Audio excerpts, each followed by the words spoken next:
Hello friends, स्वागत है आप सभी का मेरी आज की इस वीडियो में। दोस्तों, आज मैं आपको बताऊंगी क्लासिफिकेशन ऑफ मेंटल डिसऑर्डर। जो हमारे मेंटल डिसऑर्डर्स है साइकेट्रिक में, उनकी जो क्लासिफिकेशन है, आज हम उनके बारे में बात करेंगे। तो चलिए शुरू करते हैं अपना आज का ये वीडियो।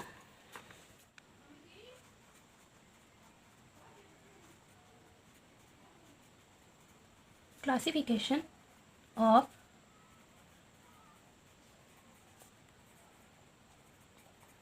Mental disorder.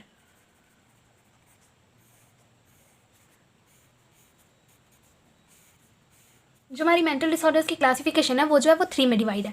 जैसे मैंने आपको पहले की वीडियोस में भी बता चुकी हूँ बहुत बार कि हम जो भी डिवाइडेशन लिखेंगे, अगर किसी के भी पार्ट्स है 4, 5, 6, 7, तो उन्हें जो है हम फ्लावर्स बना के लिखेंगे। तो इसे भी जो है हम फ्लावर्स बना के लिख लेते हैं। फर्स्ट है ICD-10।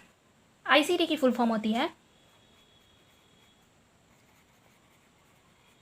International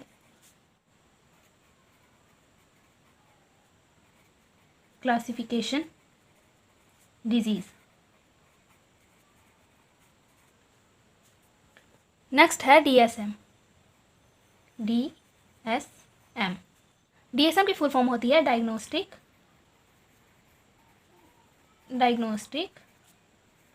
statistical manual. और जो हमारा थर्ड है वो है IC मीन्स इंडियन क्लासिफिकेशन।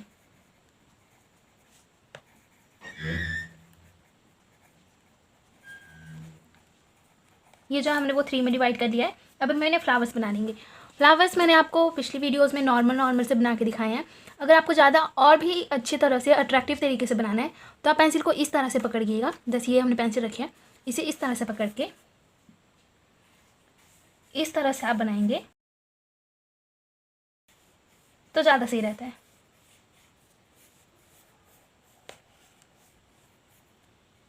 इस तरह से आप फ्लावर्स बना सकते हैं। इसे हम इस तरह से डिवाइड करेंगे कि ये 3 में डिवाइड है।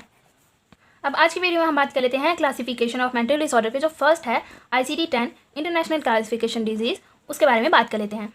तो ICD-10 की हम डेफिनेशन देख लेते हैं पहले। ICD-10 इसकी फुल फॉर्म भी लिख लेते हैं।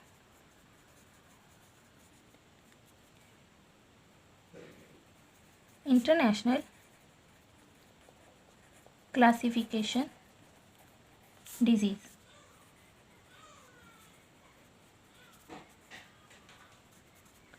ICD-10 की जो वो मैं आपको सबसे इजी वाली डेफिनेशन बताऊंगी, जो हम लिख लेते हैं। The international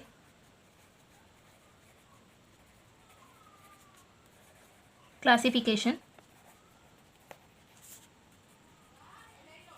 disease is given by WHO। WHO की फुल फॉर्म है वर्ल्ड हेल्थ ऑर्गेनाइजेशन। जो इंटरनेशनल क्लासिफिकेशन डिजीज़ है वो गिवन मतलब दी किसने है? WHO, जो हमारी वर्ल्ड हेल्थ ऑर्गेनाइजेशन है उन्होंने दी है। नेक्स्ट लाइन है it has revise 10 times। Here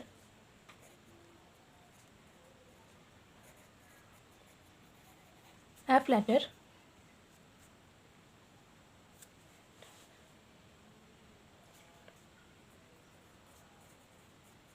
is used for classification।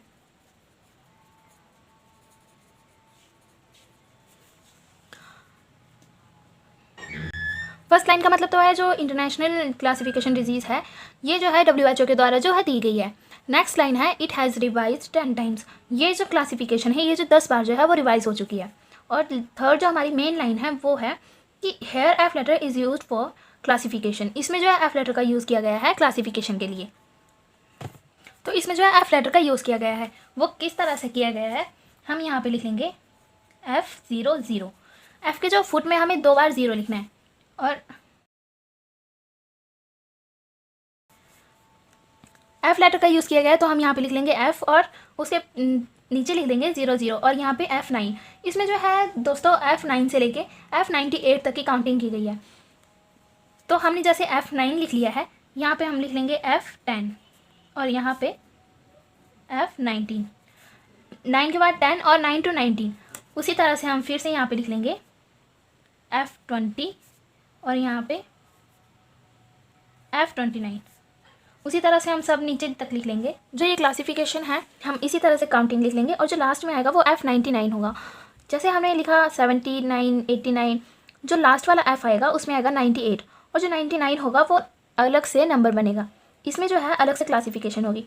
तो आइए देख लेते हैं हम F9 में कौन सी क्लासिफिकेशन है। F0 to F9 organic mental disorder. Organic mental disorder. जो F0 to F9 है उसमें ऑर्गेनिक मेंटल डिसऑर्डर जो है वो आते हैं। नेक्स्ट है बिहेवियर डिसऑर्डर्स।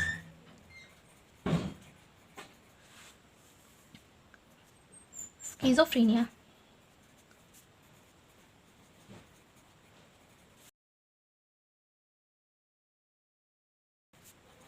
फोर्थ में आता है mood disorder. F40 to F49 है neurotic disorder. Neurotic disorder. F50 to F59 में है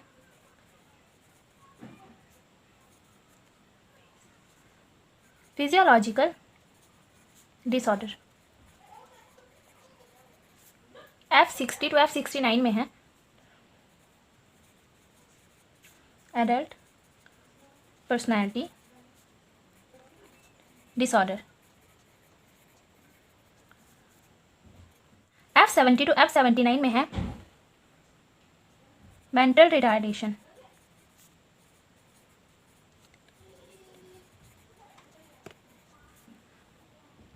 F80 to F89 में है साइकोलॉजिकल डिसऑर्डर।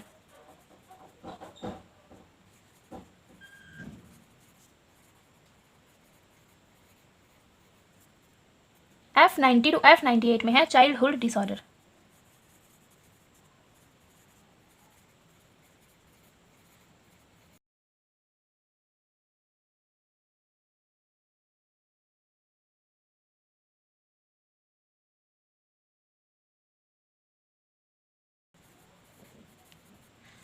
F99 में है unspecified disorders.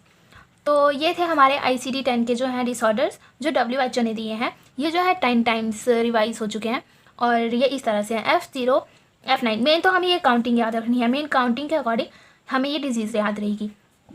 F0 to F9 में जो है वो है ऑर्गेनिक मेंटल डिसऑर्डर। 10 to 19 में है बिहेवियर डिसऑर्डर। 20 to 29 में है स्किज़ोफ्रेनिया। 30 to 39 में है मूड डिसऑर्डर। 40 to 49 में है न्यूरोटिक डिसऑर्डर। 50 to 59 में है फिजियोलॉजिकल डिसऑर्डर। 60 to 69 में है एडल्ट पर्सनैलिटी डिसऑर्डर। 70 to 79 में है मेंटल रिटार्डेशन। 80 to 89 में है psychological disorder. 90 to 98 childhood disorder and 99 unspecific disorder. 99 जो है वो न्यूक्लियर इसीलिए है क्योंकि इसमें जो है अनस्पेसिफिक है। कौन सा डिसऑर्डर है उसका नाम नहीं है। अनस्पेसिफिक मतलब इनके अलावा जो डिसऑर्डर्स हमें न्यू देखने को मिलते हैं उन्हें अनस्पेसिफिक डिसऑर्डर के अंदर जो है वो रखा गया है। तो ये थे हमारे classification of mental disorder ICD-10 international classification disease जो 10 टाइम है। DSM diagnostic statistical manual IC Indian classification. जो आज हमने ICD-10 के बारे में जाना, जो ICD-10 है वो इस तरह से 10 में डिवाइड है। 11 जो इंटरनेशनल क्लासिफिकेशन डिजीज़ है वो WHO द्वारा दी गई है। ये इसकी परिभाषा थी छोटी सी जो मैंने आपको बहुत ही आसान वर्डों में बताई है। आप इस तरह की डेफिनेशन ईजिली याद रख सकते हैं। International classification disease is given by WHO. It has revise 10 times. Here every letter is used for classification. और इसके नीचे जो है ये डिसऑर्डर्स जो है हमको याद रखने हैं इन नंबर के अकॉर्डिंग। नेक्स्ट वीडियोस में जो है मैं आपको DSM के बारे में बताऊंगी, डायग्नोस्टिक स्टैटिस्टिकल मैनुअल के बारे में, कि इस क्लासिफिकेशन के अंदर जो है कौन कौन से मेंटल डिसऑर्डर जो है वो इंक्लूड होते हैं। तो दोस्तों ये था मेरा आज का वीडियो। अगर आपको ये वीडियो पसंद आया हो तो लाइक कीजिएगा, शेयर कीजिएगा और साथ ही अगर वीडियो में कोई मिस्टेक भी हो तो वो भी मुझे कमेंट करके ज़रूर बताइएगा। और अगर आपको इसी तरह की साइकेट्री की और भी बहुत सी वीडियोस देखनी है तो मेरे चैनल को सब्सक्राइब भी ज़रूर कीजिएगा। Thank you.